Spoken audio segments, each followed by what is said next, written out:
Kamusta ka, Bernie? Alam mo ba ang tawag dito? Ito ay ang side stick na makikita sa loob ng cockpit ng eroplano.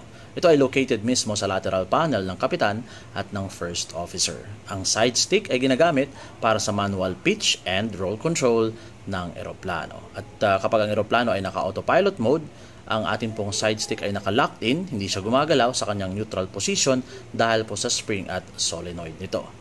At meron po itong pulang push button sa itaas na bahagi na kung tawagan ay take over and priority push button na kapag pinindot ng sino man sa kapitan o first officer ay madidisengage po ang autopilot at siya na rin ang magkakaroon ng priority over the control. Pwede rin itong gamitan ng excessive force na higit sa threshold para nga po sila na ang magkaroon ng priority or control para dun sa ating side stick.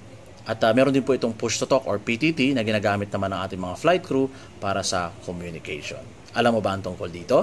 Kung hindi pa, ngayon, alam mo na.